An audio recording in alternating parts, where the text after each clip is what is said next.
Fuzzy Logic Toolbox provides graphical user interfaces, Matlab functions, and Simulink blocks for designing and simulating fuzzy logic systems. When is fuzzy logic useful?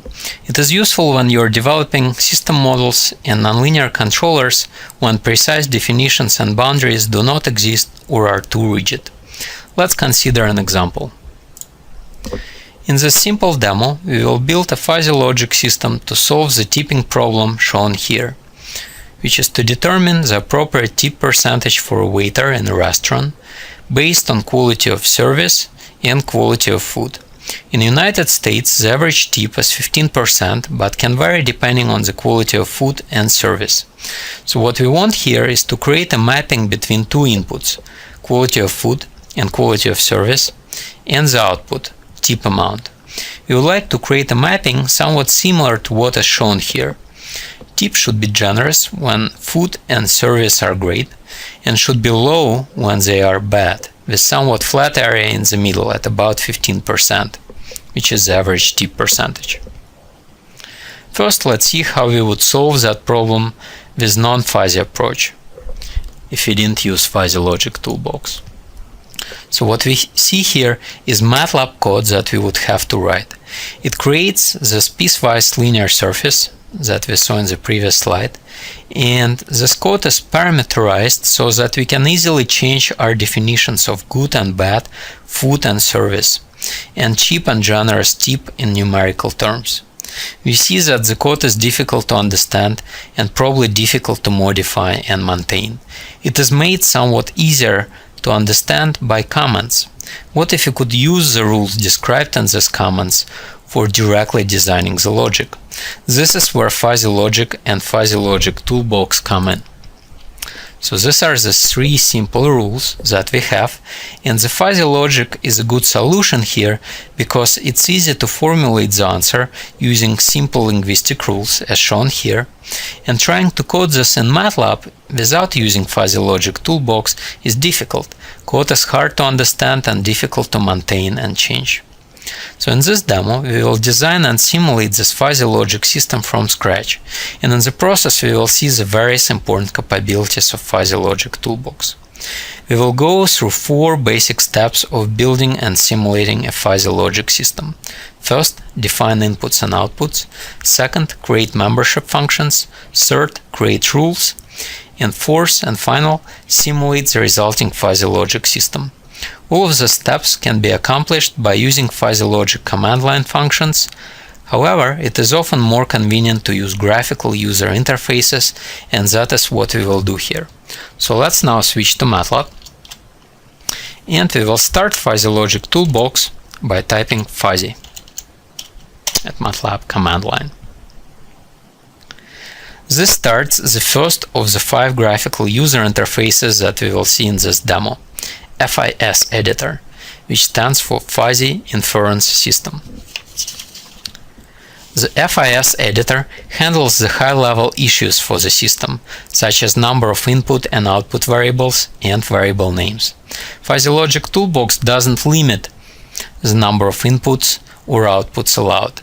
This example, as we saw, has 2 inputs and 1 output. So let's start by defining these 2 inputs and 1 output. By default we have 1 input and 1 output, so we will add a new input variable and we will define inputs and outputs. The first input is going to be quality of service, we'll call it service. The second output is going to be quality of food, we'll call it food. And the output is going to be tip percentage, we'll call it tip. Okay.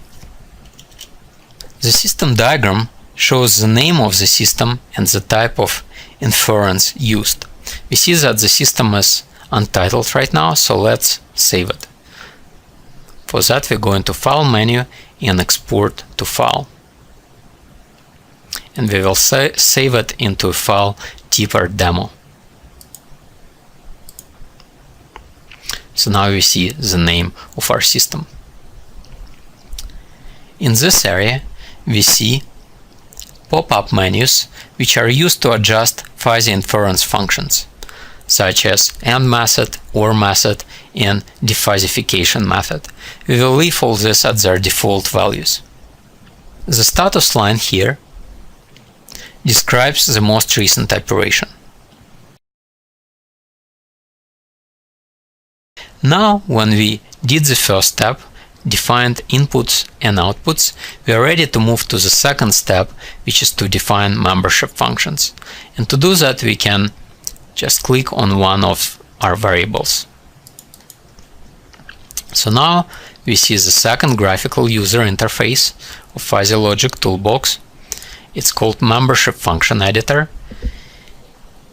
It lets us display and edit all of the membership functions associated with the fuzzy inference system.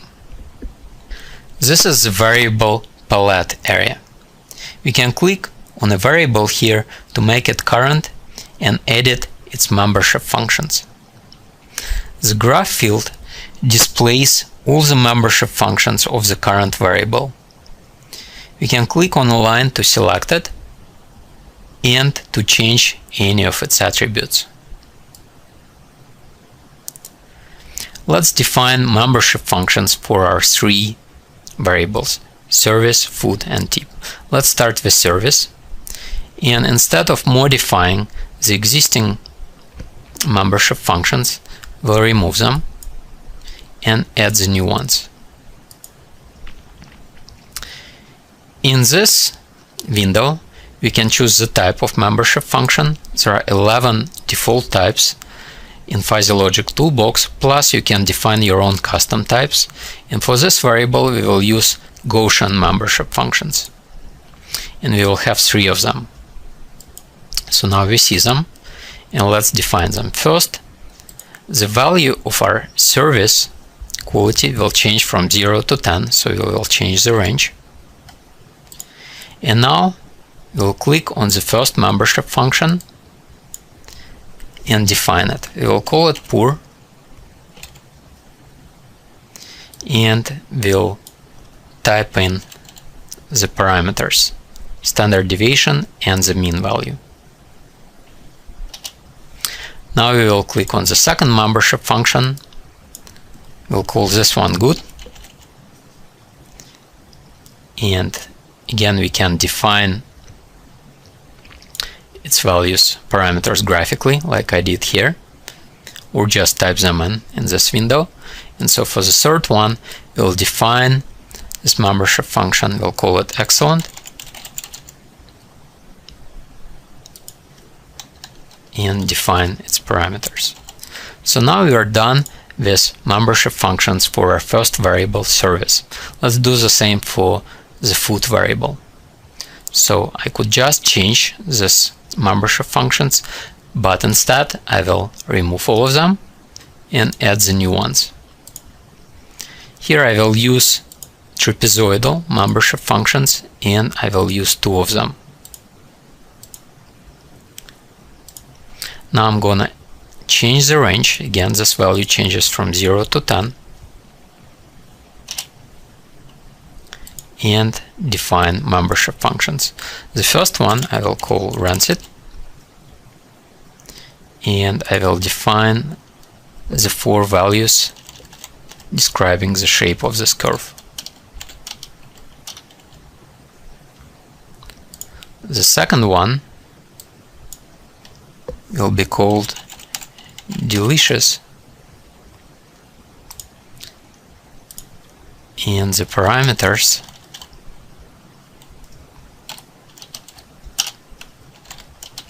are going to be like that. Finally, we have to define membership functions for our output variable tip.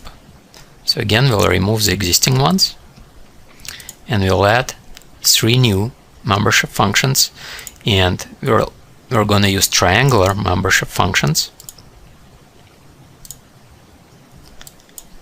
And the range for our tip percentage is going to be from 0 to 30%.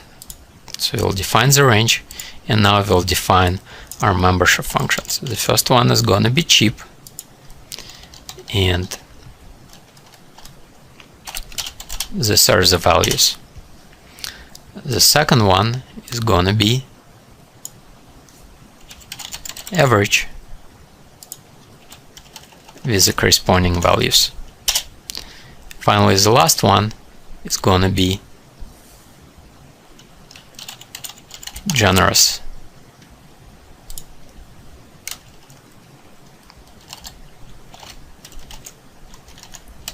With these parameter values.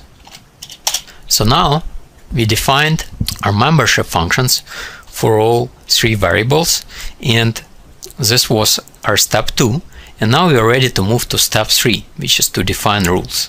So let's close membership function editor and define rules. We can do that by either going to edit menu and selecting rules, or we can just double click on the name of our fuzzy logic system. This brings up another graphical user interface, the third one, and it's called Rule Editor. The Rule Editor allows you to construct rule statements automatically by selecting one item in each input variable box, one item in each output box, and one connection item. So let's do that. And to refresh our memory about the rules that we're going to create, let's take a look at them. So the first rule: if service is poor or food is rancid, then tip is cheap. If service is good, tip is average. That's our second rule. And the last rule: if service is excellent or food is delicious, then tip is generous. So let's go back and define our rules. So again, we select one item from input variable box for service, poor, one item for input variable box for food, rancid, one item from connection box, or, and one item from output box, cheap. And we're ready to add a rule. Here it is. That's a first rule. Now the second rule is going to be: if service is good, then tip is average. So let's add the second rule. And the last rule: if service is excellent or food is delicious, then tip is generous. So now we have three rules that we saw. Very easy, very intuitive way to define them. We can change the rules easily, we can delete the rules, we can assign different weights to the rules using the weight box. In this example, all rules have the same weight of 1. We can also view our rules in different ways. Instead of the current verbose format, we can look at our rules in the symbolic format, which is more compact, or in the indexed format, which is how the computer interprets these rules.